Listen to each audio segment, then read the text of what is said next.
Hola, soy Diego Garrocho, jefe de opinión de ABC. Esto es Después de la Tercera.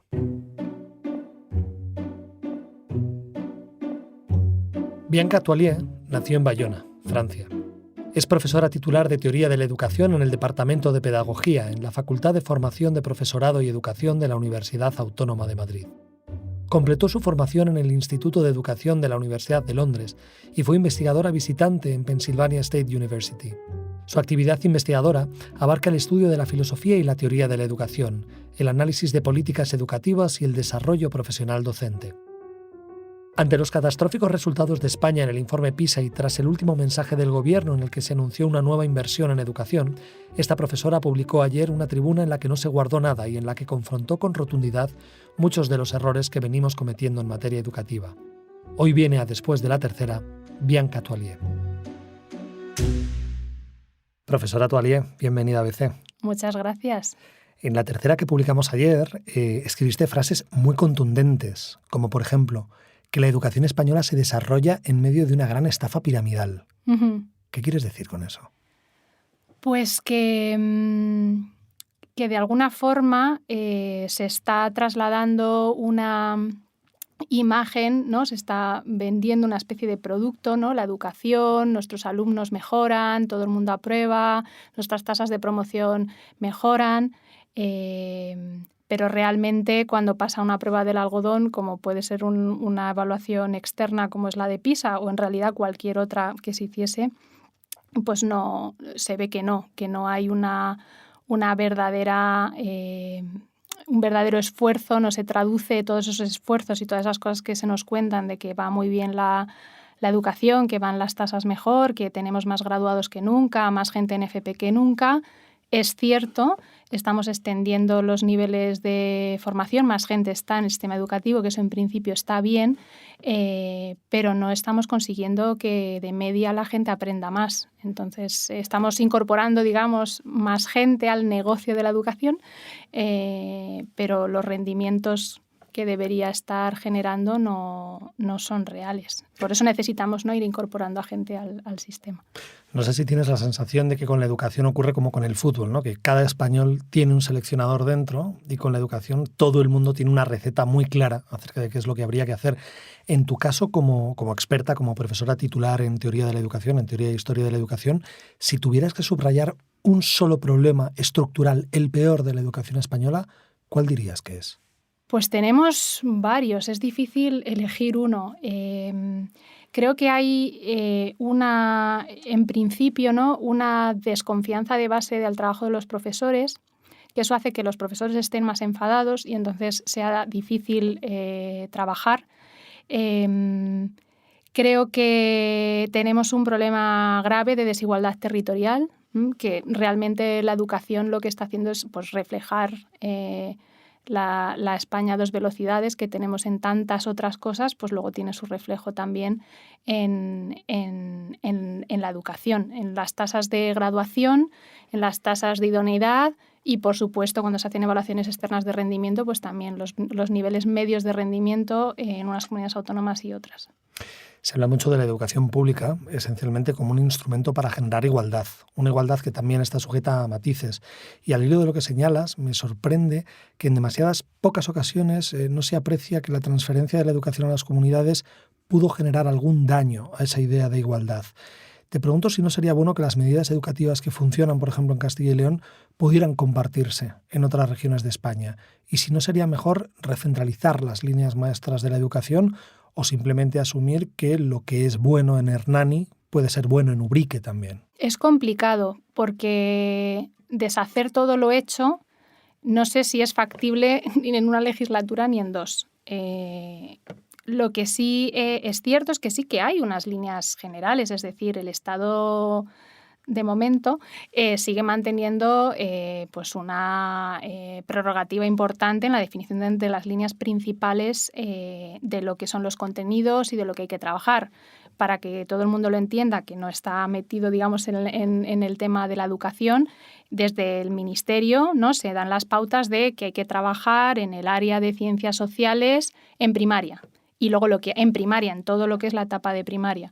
Y lo que hacen las comunidades autónomas es concretar esto, bueno, en primero haremos esto, en segundo esto y así hasta sexto. Entonces son niveles de concreción que en principio podrían tener un sentido. Es verdad que la educación es un servicio, un derecho y un servicio, tiene esta doble vertiente que lo hace complicado, se encuentra con ciertas problemáticas en lo que es su administración, pero que de alguna forma es muy enorme. O sea, no es ni siquiera como los centros de salud, por poner un servicio también al que los ciudadanos acuden con cierta frecuencia, es un servicio de cercanía y demás, pero es que aquí van todos los días.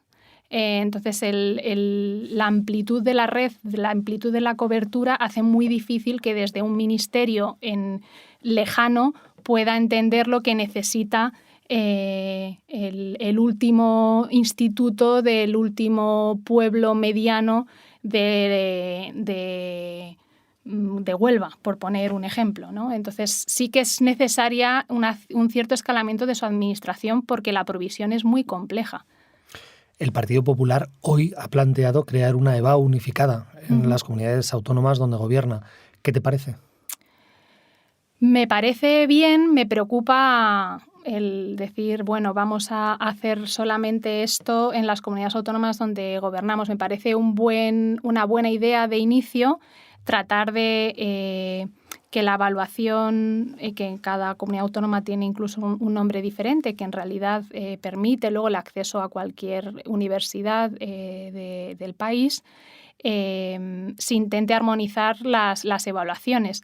El problema es que los currículums no son iguales, entonces igual lo que tendrían que empezar es por ponerse de acuerdo, al menos en la concreción del currículum en bachillerato, y que se den las mismas horas de historia de España en Madrid que en Andalucía, que ahora mismo no. Por lo tanto, la evaluación nunca puede ser exactamente igual porque la exposición al contenido y la amplitud del temario no es la misma en una comunidad y en otra. Entonces, igual habría que empezar por lo anterior, que ha estado en su mano hacerlo. ¿Y esa diferencia en la exposición a contenidos no nos hace más desiguales? ¿No es una manera de promocionar activamente la desigualdad? Bueno, es que yo creo que ese es el plan. Es decir, creo que estamos en un momento donde no hay un proyecto... Bueno, que el proyecto de país es deshacerlo un poco, ¿no? Entonces, pues la educación, igual que ha servido y surge, ¿no? Los sistemas educativos tal y como los conocemos, están muy vinculados a la construcción de los estados-nación, pues si queremos deconstruirlos o destruirlos, pues también es un punto al que hay que atender. Otra fase muy potente de tu tercera. Señalas que no solo una mayoría de hijos será más pobre que sus padres, sino que además serán menos cultos. ¿Lo crees de verdad? Sí, lo creo de verdad. Pienso que y esto es paradójico porque a veces en educación tienes que elegir entre bienes en conflicto, ¿no? Es un gran bien social extender la educación a más personas. Es un bien social flexibilizar, que esto es una cosa muy importante, flexibilizar las vías de acceso y de transición entre etapas, ¿no? Por ejemplo, que a la universidad hoy en España es posible acceder directamente desde unos estudios de grado de educación, de grado superior, ¿no? De formación profesional de nivel superior, sin pasar por la famosa EBAU en absoluto. Y esto en principio pues es positivo, pero ciertamente hace que tenemos estudiantes, aquí hablo de mi experiencia como profesora universitaria, pues con niveles muy distintos de capacidades de entrada, ¿no? De nivel de lectura, capacidad de escritura y demás, porque los itinerarios educativos que han seguido son muy dispares. Pero en principio es bueno porque estamos ampliando, ¿verdad?, el acceso, pero claro, lo estamos haciendo a coste cero y no es a coste cero, pues a lo mejor habría que introducir algunas, pues no sé, cursos de nivelación, algunas cuestiones para asegurar que ese nivel se tiene. Te voy a leer algo que no sé si vas a reconocer. Desarrollar destrezas sociales, reconociendo y respetando las emociones y experiencias de los demás, participando activa y reflexivamente en proyectos en equipos heterogéneos con roles asignados para construir una identidad positiva como estudiante de matemáticas, fomentar el bienestar personal y grupal y crear relaciones saludables. ¿Te suena esto? Sí, es l'Omloe Dixit.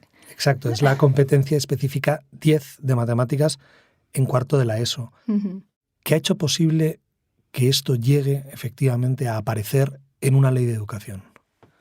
Pues esto es posible pues porque las personas que han sido encargadas de gestionar la literalidad de la ley pues lo han promocionado y lo han hecho posible y luego se aprueban las Cortes Generales. Es así de sencillo. Cuando uno lee esto, pues alucinan los profesores y luego la locura que es burocrática y de técnica pedagógica de programación, articular todos los elementos que ahora exige la nueva ley para que los profesores hagan sus programaciones, ¿no? Hay que introducir un montón de elementos con un montón de lenguaje incomprensible y para mí es que una ley, para que los profesionales que tienen que aplicar una ley necesiten cursos de formación, plantillas para traducirlo y demás, dice algo de que la ley igual no está muy bien, no es muy buena ley, ¿no? Sería como, no lo sé, una modificación del Código Penal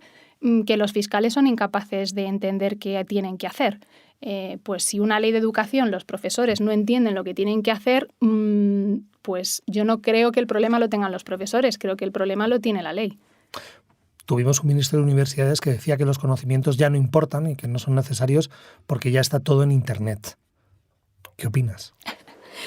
Pues precisamente porque están todos en Internet es más importante que nunca poseerlos y tenerlos bien aprehendidos con H intercalada. Creo que en esta situación, de hecho, lo que te diferencia de cualquier otro que tiene exactamente la misma capacidad de acceder a la información que tú es pues la capacidad de contrastarla, incorporar, enriquecer, y como todas las nuevas tecnologías y todo lo que es el acceso a la información, ¿quién saca más partido de un acceso a información en Internet? Quien ya sabe mucho de un tema. Si tú sabes mucho de un tema e investigas con las facilidades que te da Internet, pues efectivamente tú de ahí sacas mucho partido, pero si no sabes nada, no creas que vas a sacar mucho de ahí. Vas a tener acceso a información, pero una información inconexa y que en la práctica escolar, desgraciadamente, esto se traduce muchas veces en pequeños trabajitos en PowerPoint donde los alumnos se les encarga buscar información que medio copian y pegan y luego tienen que presentar, ¿no? Y es en lo que se ha convertido algunas experiencias, no digo todas, hay profesores intentando hacer cosas más o menos novedosas con un cierto éxito, pero muchas veces se queda reducido a esto y realmente el tiempo de instrucción es muy escaso, especialmente pensando en alumnos que la única experiencia de exposición a contenido cultural rico es el tiempo que tienen en la escuela. Entonces no tenemos tiempo que perder. Hay que optimizar esas horas y hay que ir pues a las cosas fundamentales y trabajarlas con cierta profundidad. En tu texto también hace referencia a la enmienda o a la reversión del bilingüismo en la Comunidad de Madrid. No sé qué opinión tienes al respecto. Si eres de las que piensas que un señor de Fuenlabrada, hablando de las guerras carlistas en inglés, es una ridiculez, o si verdaderamente crees que era un instrumento útil desde un punto de vista educativo. Creo que saber inglés, por supuesto que es como cualquier otro idioma, me parece una riqueza fundamental. Pero me parece que no debe hacerse a costa de reducir los contenidos. Irremediablemente, salvo en alguna excepción, pero irremediablemente la transmisión de contenidos en una lengua que no es la materna, para ninguno de los que están allí, ni para el profesor, ni para los alumnos, se traduce en una simplificación del contenido. Cualquiera que ha aprendido una lengua, Iris Murdoch dice en un texto muy bonito que aprender una lengua es la experiencia de máxima humildad, porque no puedes hacer como que sabes, es imposible, ¿no? Y tienes que realmente plegarte a tu ignorancia y desde ahí es donde es posible empezar a caminar, ¿no?